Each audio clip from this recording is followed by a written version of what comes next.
Hello and welcome to the TMC Newsroom, and thanks for watching. My name is Rich Tehrani, coming to you from San Jose. We're on our program is Bernard Gutnick, who's a Senior Director of Product Marketing at ShoreTel. Hey, Bernard. Good morning. Thank you for having me. Likewise, thank you for being here. And I was hoping to talk a little bit about all the exciting announcements that your company has.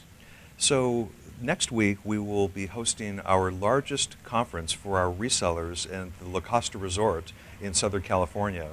We get over 700 people to join us and hear about our latest innovations, including two significant product announcements. We'll announce ShoreTel 11, our latest software for our platform, which introduces new virtualization capabilities, new client applications for the web and for Macintosh users and for iPhone users, along with new contact center solutions with Contact Center 6 that offers new reporting capabilities and new increased capacities to serve larger and larger enterprises as well. So can you give me some info on what's happening with virtualization? What capabilities? Sure. We want to always listen to what our customers need, of course, and they've been always wanting to have flexibility with virtualization, and that's offered in Release 11. So for administration and for the unified messaging capabilities, those can be supported in a VMware ESX environment while still leveraging the distributed architecture of the ShoreTel solution, giving you the best of both worlds, virtualization support and the resiliency of the ShoreTel distributed architecture, so that upon any WAN failure or server failure, you have assured communications guaranteeing business continuity. And in larger installations, are you hearing the virtualization is important? It's becoming more and more relevant as data center deployments become more and more of a priority for businesses. They want to be able to operate their server applications on their own general purpose gear, and leverage their IT staff's knowledge and training, of course, but still have it deployed in a manner that ensures that communications stay operational no matter what situation arises. Now, to shift gears to the iPhone, what sorts of functionality are we talking about on that device? Well, we've had we'll have our communicator client application available for BlackBerries and Nokia devices and Windows mobile devices, but more and more businesses are finding that mobile professionals, salespeople are starting to, in the business community, using the iPhone more than ever before.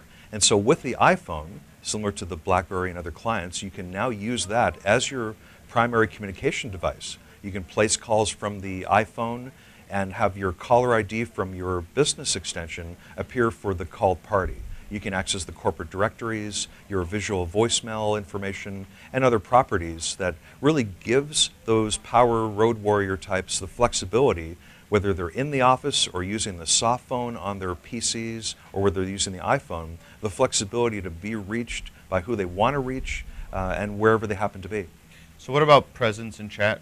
Does it handle those sorts of things as well, where you could see the presence of your other users? We have that capability on our desktop clients, and we have the ability for you to set your presence information, and we continue to enhance the mobile devices with those capabilities. Great. Now, on the contact center front, you talked about just enhanced size of contact centers. Could you just let us know about how big you're talking about? Sure. So we're increasing the capacities from 600 to 1,000 agents because of the demand for the contact center solutions to be functionally integrated with one single solution for IP telephony, contact center, and for unified communications, which is now being sought after by more and more 1,000 to 10,000 line businesses than ever before. And by increasing the contact center capacities, that becomes another avenue for a business to have a complete solution from ShoreTel, and having 1,000 agents really helps with those larger opportunities. Now, ShoreTel for the last couple of years has done pretty well in terms of their sales and growth. And we were just talking a little bit earlier about setting new sales records and things like that that you did last year, right? Well, 2009 was our most successful year to date.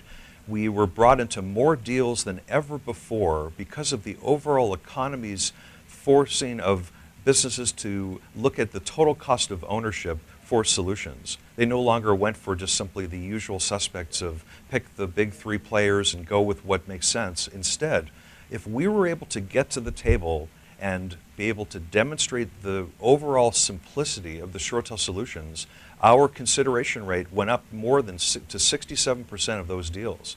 And that's why in 2009, and even in the first quarter of 2010, We posted our highest revenues in the history of the company, the highest product margins than ever before, which shows that we didn't have to discount our products to earn the business, and the highest cash position in the company, reinforcing our overall stability and strength, while other companies are facing, various different challenges. Sure. No, I mean, some of the large, or at least one of the large providers, was swallowed up after financial problems, right? Of course. So to continue to do well in that time frame is quite impressive, and also in face of two technologies which I wanted to ask you about in terms of how they affect business.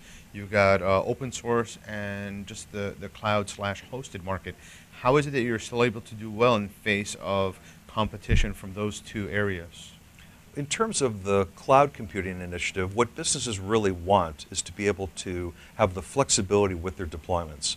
What we're seeing, a very common implementation, is to want to have their administration environments in a data center type of configuration, which is what the virtualization support will offer, but still have distributed technologies in all of their sites for the assured communications. We haven't seen, for the pure put everything into the cloud for a service provider, we haven't really seen significant losses to those types of alternative service provider solutions. And we continue to focus, and we'll make some announcements for us offering similar managed services. But for now, we haven't really seen that from a competitive perspective impact our business overall.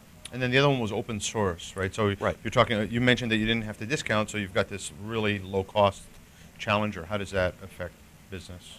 Well, I guess similarly, we haven't seen Asterix or other, open source type of solutions really targeting the larger deployments in any sense. Good. We're seeing ShoreTel selling to more, 100 to 1,000 line businesses than ever before, including thousands of users. And the open source still appears to be very appealing to businesses that want to dabble by either developing their own solution, which may be of interest to some, but for the general Asterix-based solutions, those tend to go after the more basic type of solutions and the lower capacities. And so we haven't really seen that really impact our business all that much. That's great to hear. Well, keep up the good work, and thanks for being on the program. My Howard. pleasure very much. Yeah, Thank you for good having to me. see you.